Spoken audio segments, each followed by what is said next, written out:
Hi Claire, this is a very quick instructional video on the Viking GB460 garden shredder.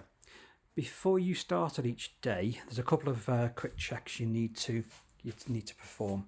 First of all, let's check the level of the oil.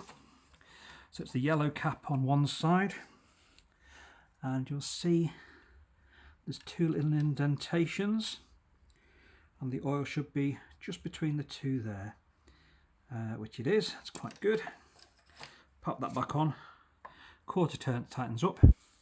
You probably want to then check the fuel, and the fuel is just regular unleaded fuel. It's not two-stroke, there's no oil to be added to it at all, just regular fuel. You poke your nose in there and you can see the fuel is in there. Don't overfill it, so the chappie says, especially not on a hot engine. That wouldn't do very good, would it? Once you've checked those two things, this knob is the kill switch effectively. So to stop it each day, or after you've used it, just rotate it a quarter of a turn, and this green knob pops out. But to start it again, you've got to push that button back in again. You'll see how it pops out. It remains proud, but if you push it back in, it's then ready to start. And then with a pull on the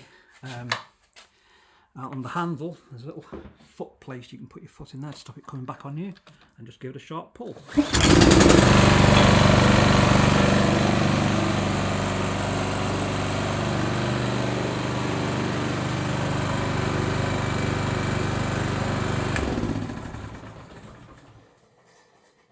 And then just give it a twist to stop it again.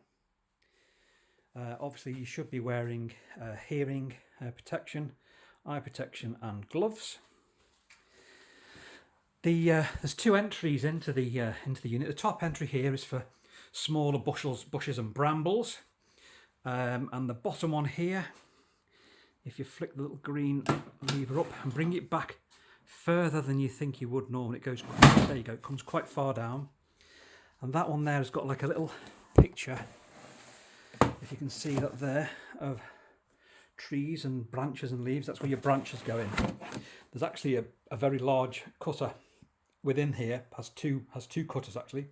One is a different shape to the other ones, to allow for bigger branches to go in, and then that can just be slid back up into place.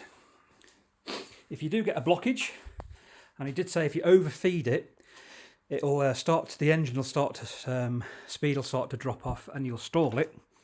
You probably have stalled it if it's overfilled. Just need to undo the knob. It's about 10 turns. And then come around the back of it. And you can drop this thing forward. And you'll see there, that's where the brambles and bushes go into, that blade. These are absolutely criminally sharp. Amazing.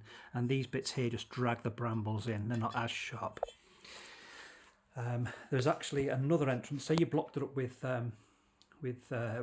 branches, so it goes down, not this chute. Say it didn't come down this chute, it came down the back chute. That black one. Then you can lift the entire unit away. So if you bring it back so far, you'll see those pins. See those pins go past the opening there. If you go too far, you can't get it out. So you have to bring it back just a touch until the pins are exposed there. And then you can lift this away. And that's where the other blade is. So there's another blade there, and that's where you can sometimes get a blockage in that area there. But generally, pretty okay to go, pretty easy. Obviously you can't start it while this is off, because the mechanism that you need is missing now. And again, to get it back in again, this top unit, I've always found it's easy to get your hands down the inside. There's like a little lip on there. Do it one-handed, lift it up, get those pins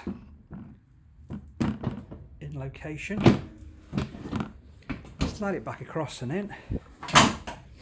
It clicks into position. Retighten the knob, about 10 turns. That's in the off position. That'll allow you to restart it again. And